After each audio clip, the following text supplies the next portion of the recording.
Now, I want to get busy on the first couple of subjects for today. Everybody that's okay, say I'm okay. Here's the first subject that I've found so interesting. I want to share it with you. Then I want to talk about personal development, the subject that I started listening to age 25 that revolutionized my whole life, from my mentor, Mr. Earl Schoaf. Here's an interesting subject. Just jot it down now. It's called enlightened self-interest. Enlightened self-interest. It's a fascinating study to study the idea of self-interest. But just make this note, all of us, have self-interest. The key is for it to be enlightened so that everybody wins and no one loses. Our first interest is to survive. What does it take to survive? Our second interest is to succeed. What does it take to succeed? What does it take for me personally to survive and to succeed? Can I legitimately be interested enough in the things that help me both succeed and survive? And here's what I discovered. The answer is yes. It's possible to exercise self-interest, but to do it in such a way that no one loses, everyone benefits. Key phrase. Life was not designed to give us what we need. Life was designed to give us what we deserve. We do not reap a harvest in the fall because we need it. We reap a harvest in the fall because we deserve it. Not necessarily from a moral standpoint. Of course, there are some moral laws as well, spiritual and moral laws. But just the basic laws that simply say if you wish to reap, you must plant. So jot this down. Reaping is reserved for the planters. And the reason they reap is because they deserve it. They're the planters. They deserve to reap. Interesting Bible phrase that says, if you keep knocking, you'll find open doors. Good phrase to jot down. If you keep knocking, you'll find open doors. Doors of opportunity. Doors of a chance to meet someone. Doors open for association. Doors open to find someone special. Doors open to find a unique business colleague. If you keep knocking, the phrase says, doors of opportunity are open to those who continually knock. So we don't find open doors of opportunity because we need them. We find them because we deserve them. Only those who knock deserve to find an open door. But the promise is, if you continually knock, you'll find doors of opportunity. It says, if you search, you will find. So make the note, it's good. Finding is reserved for the searchers because they deserve it. Now, at first they may have needed it, but they now know that just needing it is not sufficient. But if they need it, now they must qualify for it. The reason why you're going to be blessed with good ideas this weekend is because you've come searching. You've gotten on an airplane to come searching. Got in your automobile to come searching. You got here searching. Now you're ready to receive. And for those who search, they will find answers. They will find plans, imagination to stir yourself into action for future benefit. So if you search to find a good idea, you must go looking, go searching. You've got to go to church. You've got to go to class. You've got to go to the seminar. You've got to go to the library. You've got to go to the books if you wish to find. Rarely does a good idea interrupt you. Rarely. But if you will search, you will find. So we get not what we need, but we get what we deserve. It says if you ask, someone has an answer. If you keep asking, the answers belong to you, because by virtue of asking, you have qualified. So we don't get what we need, we get what we deserve. The mother on welfare should be taught in some small manner that hopefully she can begin deserving the welfare check. Not getting it because she needs it, but now starting to get it because she deserves it. If the welfare worker says to Mary, Mary, I brought a bucket of paint and a paintbrush, and the next time I come, if the door is painted and the fence here in front is painted, I give you the check for $450. Not that painting the door and painting the fence is worth $450. It's not worth that much, but it is the beginning of the process. So make that note. I want to begin the process of deserving. What would that be? What process should I begin engaging in to deserve good health, to deserve a good relationship, to deserve prosperity, to deserve an enterprise, to deserve the opportunity to build a city? What must I do to begin the process of deserving? So now the welfare worker comes back and the door is painted and the fence is painted, and now Mary gets the $450 to help take care of her children, not because she needs it, but because she's beginning to deserve it. Then the welfare worker thinks of some other project. She said, Mary, if these weeds are gone and this little garden is cultivated, when I come back, now that the door is painted and the fence is painted, if the weeds are gone and this little garden is cultivated, you get the $450. And step by step, a new life is emerging, learning the process of deserving it, not just needing. We teach our children at home, right? Child says, I need $10. So that language doesn't work here. There's plenty of money here, and the vaults are full. But to say I need $10 is not how you open the vault. So the child says what? Wow, how can I get that $10 that I need? So here's what they learn to say. How could I earn $10? Now the vault opens up. Now the money starts to flow. How could I earn $10? What could I do to earn the money? Not to get the money because you need it. Maybe you need the money. That's, all of us have needs. But here the key is to figure out how to open the vault, how to open the bank, how to open this unbelievable flow of resources to come our way. And here's the key: to deserve it, not to need it. You can't walk out to the field and say to the field, I need a crop. Here's what the field says. Here's what the ground says. Who is this clown that brings me his need but brings me no seed? So jot that down. Take your seed to the marketplace, not your need. Don't disclose your need to the marketplace, only your willingness. We'll talk about that a little later today. Because the marketplace is not interested in your need, but they are interested in your seed. They're interested in your willingness to work. They're interested in your disciplines. They're interested in your eagerness. They're interested in your vitality and your work ethic. That's what the marketplace is interested in. Not your need, but your seed. Okay. We get what we deserve. Old Testament God says, if you'll move toward me, I'll move toward you.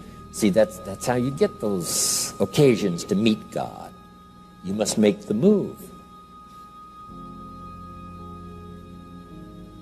God could say, you don't move, I don't move. You say, well, that's arbitrary. Well, when you're God, you can make it that way.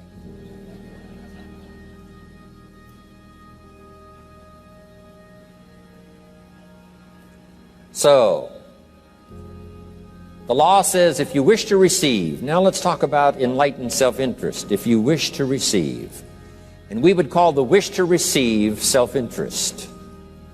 But if it's enlightened self-interest, here's what it says. I understand that in order to receive, I must give. Receiving is reserved for those who give. Receiving is not reserved for those who need it. It's reserved for those who deserve it. We deserve the receiving by giving. In fact, there's an extraordinary phrase in this little context, and here's what it says. It's better to give than it is to receive. Now, the uneducated person would find that difficult to ponder. Why would it be better to give than it is to receive? So let me give you one of the better phrases for the day. Here it is. Giving starts the receiving process. So of course it's better to give than it is to receive. How much receiving do you wish? You must start the giving process. For me to receive my additional fortunes for the future, not necessarily for the money, because I don't need the money. I take the money, but I don't need the money. But here's what I do need: for someone to say a year from now, 5 years from now, Mr. Rohn, that seminar helped to change my life. And for whatever reason, I was brought here to this place for this time. And later someone says that. See, to receive that kind of thanks, it's unbelievable. Here's what you cannot buy: that kind of thanks. You can't buy it with money. You have to earn it.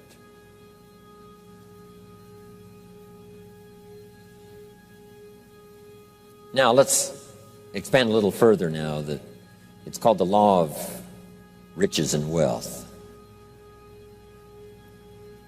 In our own self-interest, if we wish to be rich and wealthy and prosperous and healthy and all the valuable things we can think of for the human experience, how could we get there? It's understanding the law of enlightened self-interest and the law of deserving.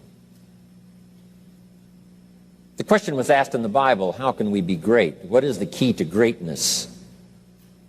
Great wealth, great return, great accolades, trophies to put on the mantle above the fireplace. How can we get great respect, great riches, great abundance for ourselves? How can we get that? And the answer was given, and here was the answer: find a way to serve. Find a way to serve the many. So I paraphrase it to read this: service to many leads to greatness. Service to many leads to greatness. Someone says, well, about the best I can do is take care of myself. That's okay. Self-care, has its own reward, but it's very limited. Somebody says, I can't be worried about other people's problems. I got enough problems of my own. That's okay. Self-defense is okay. Self-preservation is okay, but it has a very limited reward. If you wish to change that into abundance and prosperity and uniqueness, then here's what you must do: help solve other people's problems. Help find answers for someone else, not just for yourself, but for someone else. And in that kind of service, you now begin the process of greatness.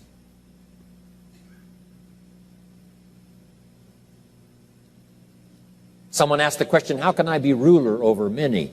How could I manage a lot of people? How could I be the leader of a vast movement or enterprise? Here was the answer: nothing wrong with that wish. We call that self-interest of the highest kind. Wishing to be the manager, the ruler, wishing to be presiding over many people. Here was the answer: be faithful when the amounts are small. Be faithful when there's just a few. Be disciplined when there's only a few. That starts to entitle you to someday be ruler over many. You say, well, if I had a big organization, I'd really run it with a strong hand and I'd be a fabulous leader. But I've only got a few and I don't know where they are. See, that's not going to work. If you wish to preside over riches, you must start when the amounts are small. Someone says, oh, if I had a fortune, I'd really take good care of it, but I've only got a paycheck, I don't know where it goes. See, not knowing where it goes disqualifies you now for presiding over the fortune. We've all heard that, right? I don't know where it all goes. Did you ever hear that expression? Oh, we'd love to have you run the company. You don't know where it all goes. Somebody says, it just gets away from me. Oh, we'd love to have you run the world, right? It just gets away from you. Somebody says, it's only pennies and it's only a few. Here's where you begin to qualify for abundance and riches and greatness and respect, is to be disciplined when the amounts are small. Someone finds it unique, right, that this many people would come and hear what I've got to say for a whole weekend, but this is not where I started. I started with just a few, but I was so on fire with the few, trying to translate for them in my awkward ways back then what had happened to me. My life got changed, my income got changed, my health got changed, everything got changed for the better.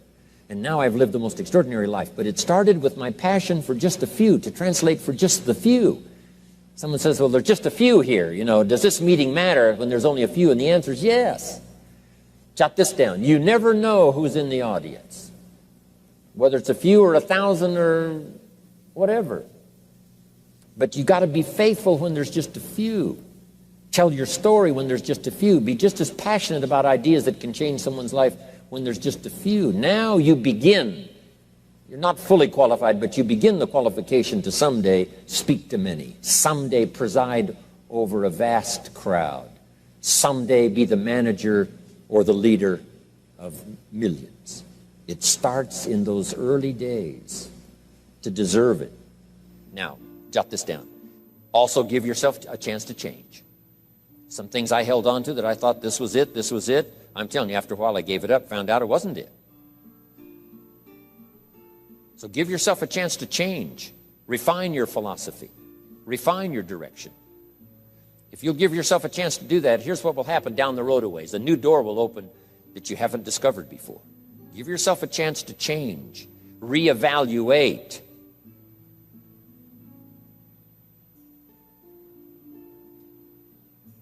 Okay. So let your library be a testimonial of your dedicated interest in accelerated personal development, that you will read whatever you have to read, you will hear whatever you must hear, and you will watch and see whatever you must see in order to make your life refined and worthwhile and achieve all of your purposes. That's what I want this stopping station to be these 3 days. Just to come here and sit for a while and listen and ponder and take notes and work hard and see if you can't absorb, get all that you possibly can here so that it will start to refine your life even before you get on an airplane and fly back to wherever you came from, before you get in your car and drive away. What we share with you here, with whatever, all the rest that you've learned, this will be a catalyst to start a process even before you get home that'll start working for you.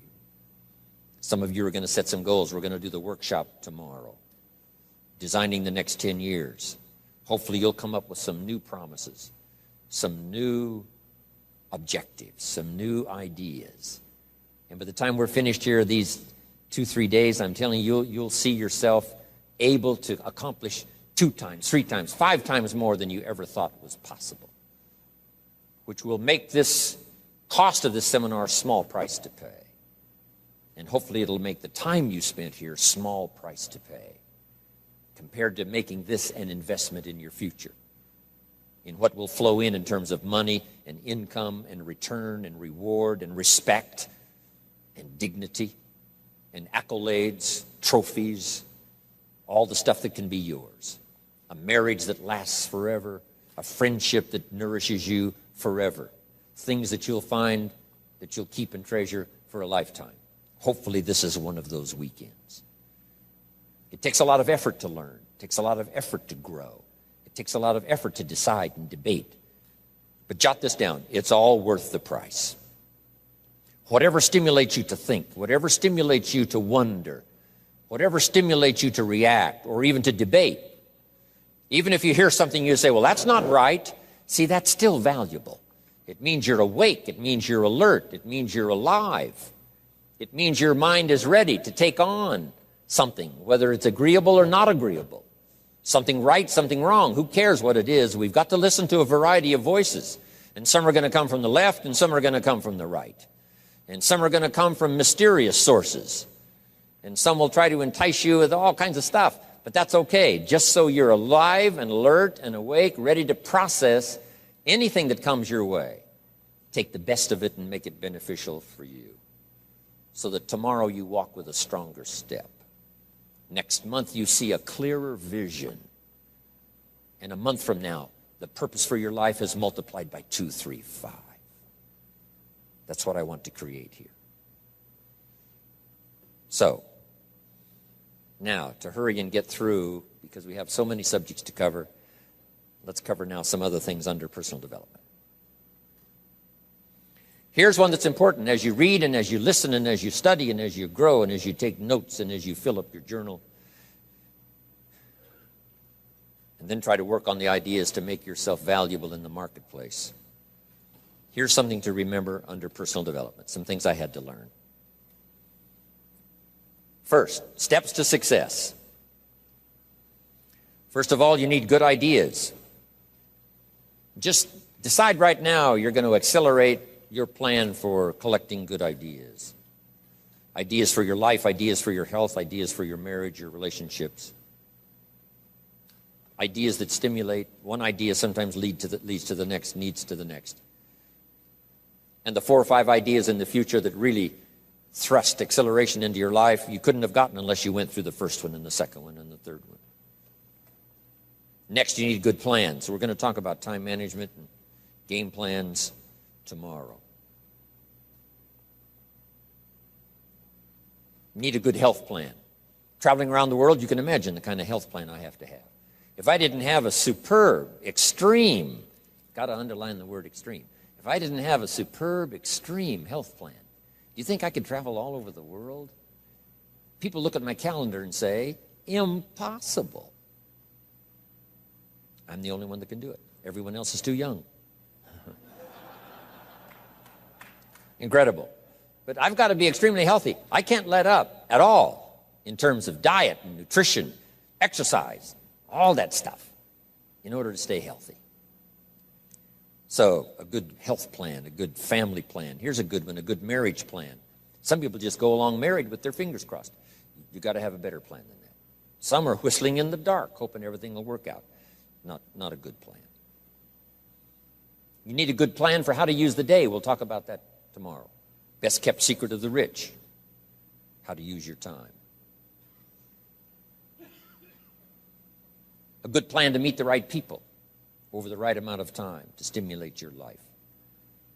You need a game plan for lifestyle. We'll talk about that later. So to succeed, we need good ideas and good plans. Here's the next. We have to learn to handle the passing of time. Because all of this takes time to learn, to grow, to change. Getting through the seasons takes time. The spring has a certain amount of time. The summer has time. The harvest has time. The winter has time. Learning to handle the passing of time. Jot this down if you're involved in business. You've got to give your project time. You've got to give your people time. Give people a chance to learn, chance to grow, chance to change.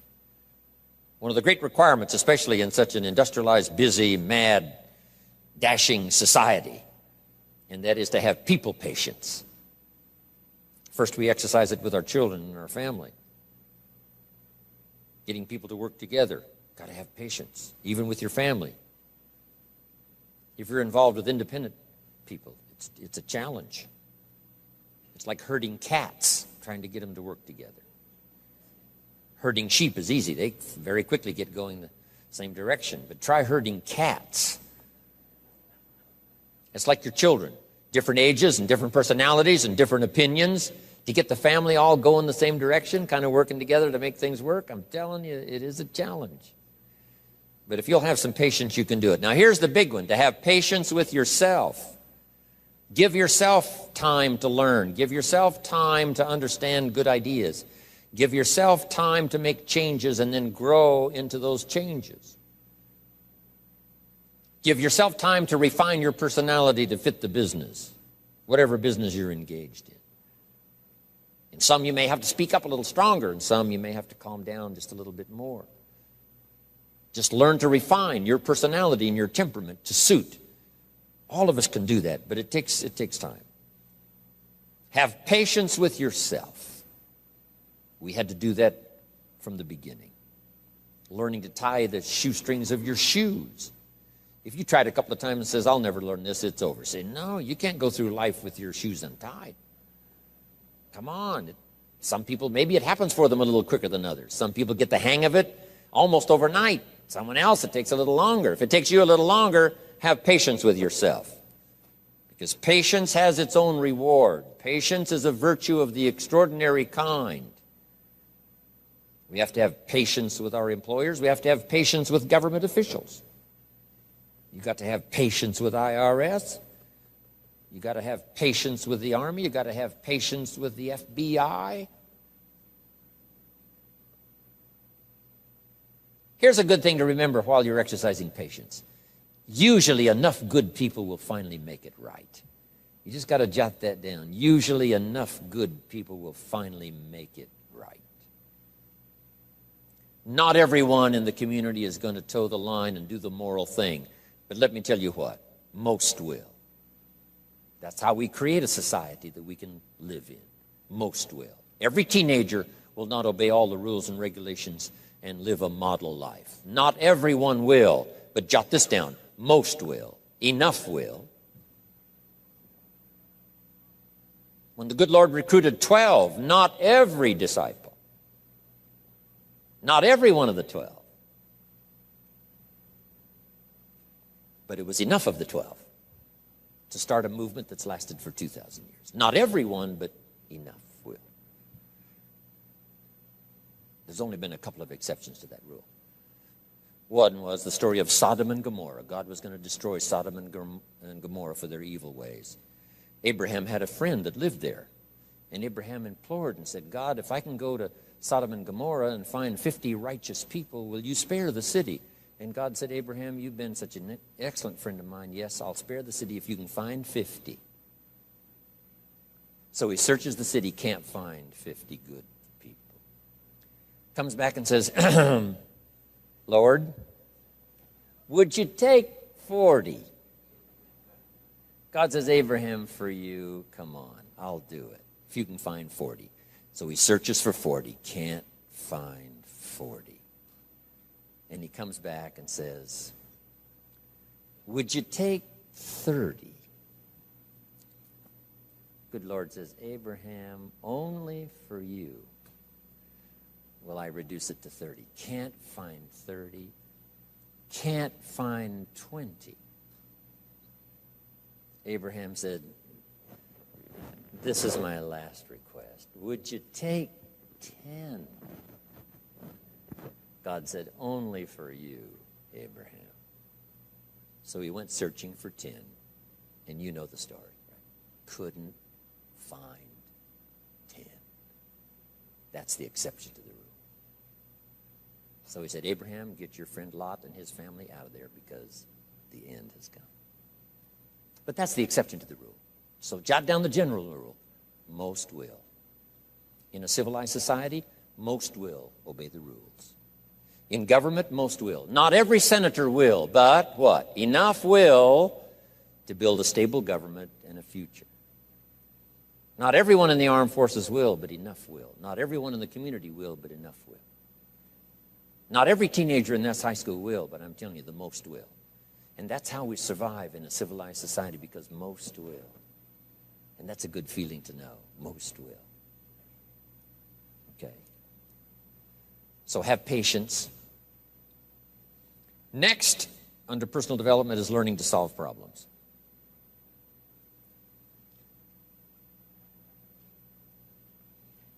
By the way, having patience with the seasons takes time to develop the crop. You can't plant the seed, dig around it in a few days saying, where is it, where is it? And you can't really help. All you can do is nourish.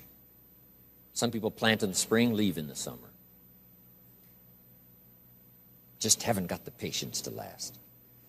So next comes solving problems. Business problems, family problems, personal problems, financial problems, emotional problems. There's all kinds. Here's a good idea I found in solving problems. Every once in a while you've got to, I haven't got it here, but I can just describe it for you. Take a piece of paper, put a line down the center of the paper, and on the left side, describe the problem. So just jot that down. A piece of paper in half, on the left side, describe the problem. Sometimes it's a good idea to take a problem out of your head and put it on paper. We'll talk a little bit more tomorrow about how to think on paper. This is one of the ways to think on paper. Our mind usually is too busy sometimes to sort things out. So if you take it out of your mind, put it on paper, what is the problem? And you describe to the best of your ability what the problem is. And then ask this question, is that all of it? Because if you're going to prescribe something for the problem, you need to know what all of it is. When you've got it all listed, on the other side now of the paper is called answers and solutions.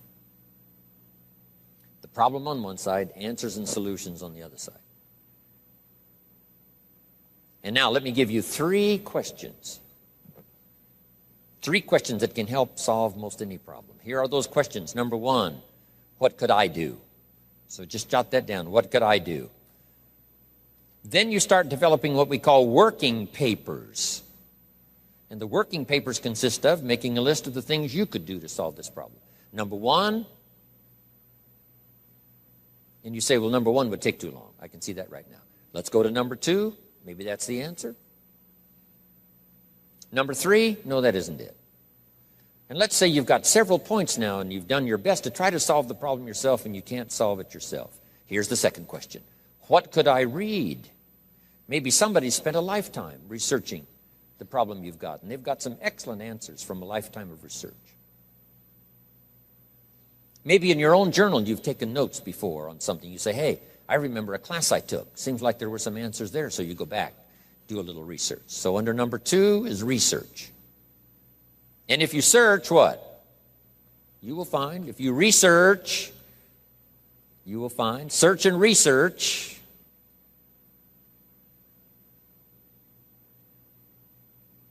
Now, research as soon as possible, because if the problem is severe, you don't want to wait till too late.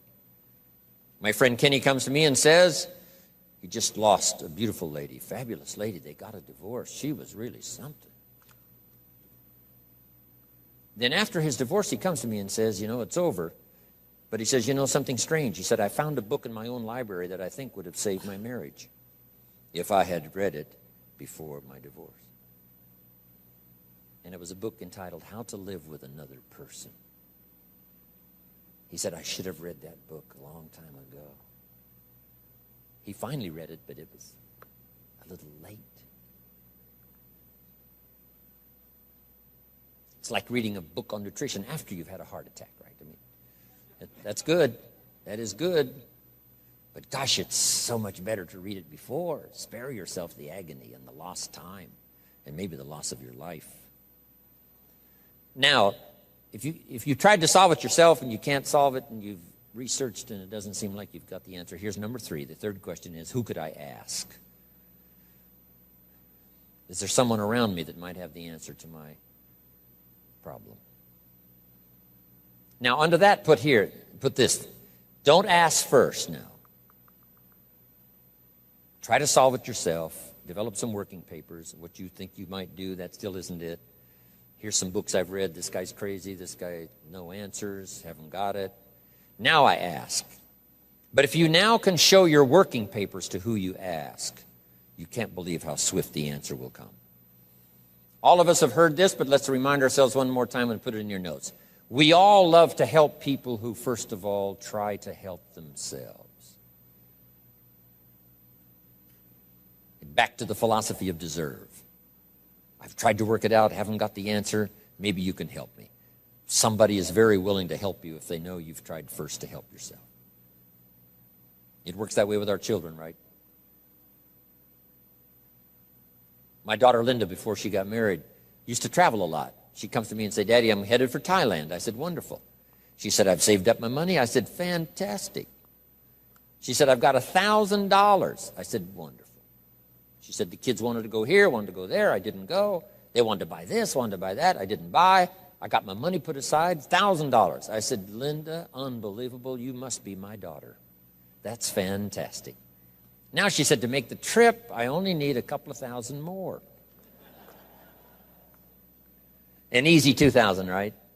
But she knew she couldn't get the whole 3. But she knew that if she worked hard to the best of her ability and put that first 1,000 together, the next 2 was easy, right? Okay. So, develop your working papers. Do your best to solve problems. Here's why you try to solve it on your own first. You need the mental and emotional muscle. You need the discipline. If you just quickly go to the answer, somebody that's got it, now you're not developing the muscle. You're not developing the discipline to solve your own problems, because there may come a day when there's no one else to ask. So you need the rhythm of learning, the rhythm of trying, the rhythm of seeing if you can do it first.